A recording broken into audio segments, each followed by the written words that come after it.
La parole est à présent à Monsieur El Guerab du groupe Liberté et Territoire pour 10 minutes.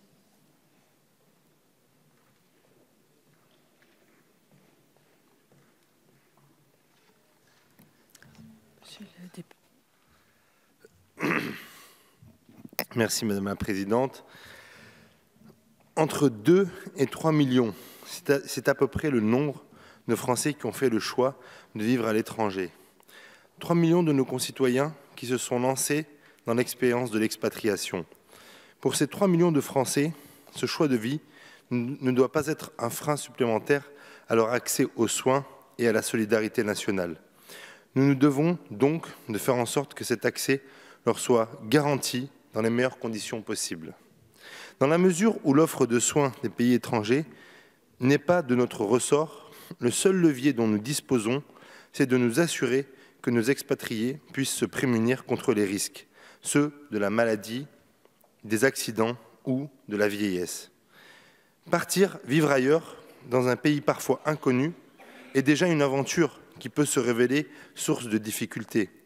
Elle exige d'appréhender une nouvelle culture, une nouvelle langue parfois, mais aussi et surtout un système social et de santé nouveau. La Caisse des Français de l'étranger a été créée dans cette optique. Être un appui pour ceux qui partent et un vrai prolongement de la sécurité sociale à l'étranger. Depuis sa création, la CFE n'a eu de cesse d'évoluer et de s'adapter aux nouvelles formes d'expatriation. D'abord réservée aux salariés, elle a progressivement étendu ses interventions à d'autres catégories d'adhérents comme les indépendants, les retraités, les étudiants, et elle a diversifié son offre pour y inclure d'autres risques tels que la vieillesse ou la maternité. Aujourd'hui encore, la CFE a besoin de se moderniser, d'actualiser son offre et son mode de fonctionnement pour correspondre aux nouvelles réalités. Il est de notre devoir d'accompagner au mieux la réforme de la CFE pour que celle-ci soit la plus adaptée et qu'elle présente au mieux ses adhérents, Vous le savez, au sein du groupe Liberté et Territoire, nous avons fait de l'égal accès aux soins un pilier central de notre engagement. Qu'ils soient résidents en France ou ailleurs, nos concitoyens doivent pouvoir prétendre aux mêmes conditions lorsqu'il est question de leur santé et nous nous devons d'avoir les mêmes préoccupations à ce sujet, qu'ils soient ici ou à l'étranger. En tant que représentant des Français établis hors de France, je me soucie particulièrement de la possibilité pour ces derniers de bénéficier d'une couverture sociale au moins aussi efficace que celle que nous garantissons sur notre territoire.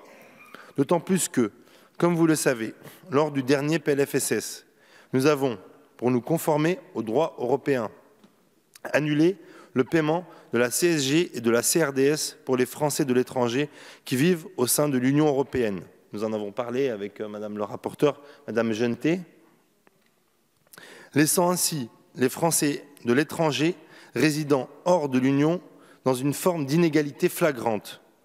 Eux, les Français de l'étranger résidant en zone extra-communautaire, y sont encore assujettis, malgré le fait qu'ils ne bénéficient pas de la sécurité sociale. C'est une rupture d'égalité et c'est un véritable scandale. Pour en revenir à la CFE, comme je l'ai dit lors des discussions en commission, je vous avais déjà fait part des nombreuses sollicitations que je reçois chaque jour. Je suis en effet régulièrement interpellé pour des retards ou des absences de remboursement. Je le suis également pour que soient mises en place des procédures simplifiées, en particulier dématérialisées. Toutes ces critiques sont justifiées. Les délais de remboursement sont longs, les services en ligne insuffisants, le nombre de justificatifs demandés très élevé, les changements de situation, notamment le passage à la retraite, très complexe à gérer. Le directeur de la Caisse, Laurent Gallet, que j'ai eu le plaisir à rencontrer à plusieurs reprises, reconnaît lui-même les défis auxquels il faut faire face. En bref, il est temps de réformer la Caisse des Français de l'étranger. Et c'est donc avec enthousiasme que j'ai accueilli la proposition de loi déposée au Sénat en mai 2017 et que j'ai constaté son adoption en février dernier. Je me réjouis d'autant plus de savoir que le texte que nous étudions aujourd'hui est le fruit d'un travail commun entre les parlementaires, par-delà les lignes politiques et avec le concours des administrateurs de la Caisse des Français de l'étranger et de la Direction de la Sécurité sociale.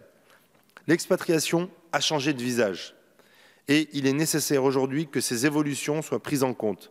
En effet, le volume des adhérents de la CFE venus des entreprises est en diminution et ces dernières recrutent beaucoup plus en contrat local. Parallèlement, il y a de plus en plus de Français qui partent à l'étranger, des retraités, des jeunes qui cherchent du travail, des créateurs d'entreprises. Or, tous n'ont pas forcément conscience de la nécessité de s'assurer. Adhérer à la CFE n'étant pas obligatoire, celle-ci doit se faire connaître auprès de ses potentiels clients et proposer des produits et des services qui répondent aux attentes et aux besoins de ces différentes populations. Cette nécessité est d'autant plus vraie que la Caisse est en concurrence avec d'autres organismes d'assurance. Pourtant, la CFE a des atouts que les autres mutuelles et assureurs privés n'ont pas, puisqu'elle permet la continuité des droits entre le système français au départ et en retour d'une expatriation. Ainsi, si nous voulons qu'elle soit plus performante, conformément aux souhaits du conseil d'administration, mais aussi des adhérents eux-mêmes, il faut, dans un premier temps, renouveler l'offre tarifaire, jusqu'ici trop illisible, et simplifier le régime de cotisation. Je me réjouis donc de ce qui est proposé dans les articles premiers du premier chapitre, et notamment des ajouts qui ont été faits par la Commission des affaires sociales au Sénat. Grâce à ces derniers, les ascendants deviennent des assurés à part entière et ne figurent plus au sein de la liste des ayants droit. Le problème de l'illisibilité tant décriée est en partie résolu grâce à l'unification du mode de calcul de cotisation maladie, maternité, invalidité pour l'ensemble des catégories des adhérents en fonction de leur catégorie d'âge et de la composition de leur foyer. Ainsi passe-t-on d'une logique de catégorie d'adhérents à une logique de risque couvert. Ce texte est positif à plusieurs égards encore. Deux aspects en particulier ont été améliorés. D'une part, l'occasion de se mettre en conformité avec le droit communautaire en élargissant aux citoyens européens l'adhésion à la Caisse des Français de l'étranger. D'autre part, il était plus qu'essentiel que les adhérents puissent être remboursés sur la base du prix des soins du pays où ils vivent. Aujourd'hui, la CFE rembourse sur la base des règles du système français et selon des tarifs en application sur notre territoire. Cela ne permet pas d'indiquer à l'avance aux clients son taux de prise en charge, d'autant plus que certains tarifs sont bien plus élevés à l'étranger. Si nous voulons être cohérents avec notre volonté d'adaptation, il nous faut donc remédier à ce qui apparaît en totale déconnexion avec la réalité. Un effort de simplification et d'adaptation était donc attendu. Il a été satisfait dans le chapitre 1. Dans un second temps, et c'est l'objet du chapitre 2 du texte, il faut réformer le mode de gouvernance de la Caisse des Français de l'étranger. Cela va de pair avec notre volonté de modernisation. En effet, si nous proposons de nous adapter aux nouvelles formes de l'expatriation, il nous faut garantir que soient représentés ceux qui en sont à l'origine. Les articles 23 et 25 satisfont à ce besoin de davantage de représentativité.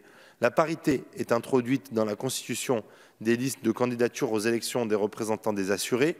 Une nouvelle catégorie d'administrateurs représentant le réseau des chambres de commerce et d'industrie françaises à l'étranger fait également son apparition au sein du conseil d'administration et la base électorale des représentants des assurés est élargie à l'ensemble des conseillers et des délégués consulaires.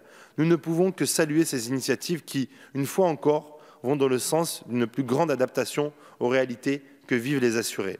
En tant que représentant des Français établis hors de France et membre d'un groupe soucieux de garantir une protection sociale juste et égale à tous nos concitoyens sur l'ensemble du territoire et en dehors, je me réjouis fortement de la réforme de la Caisse des Français de l'étranger telle qu'elle est aujourd'hui proposée.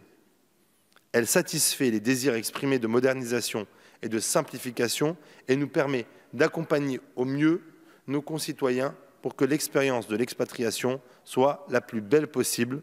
C'est la raison pour laquelle le groupe Liberté et Territoires votera en faveur de cette proposition de loi. Merci.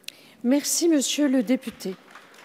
La parole est à présent à madame Corinne Vignon du groupe La République En Marche.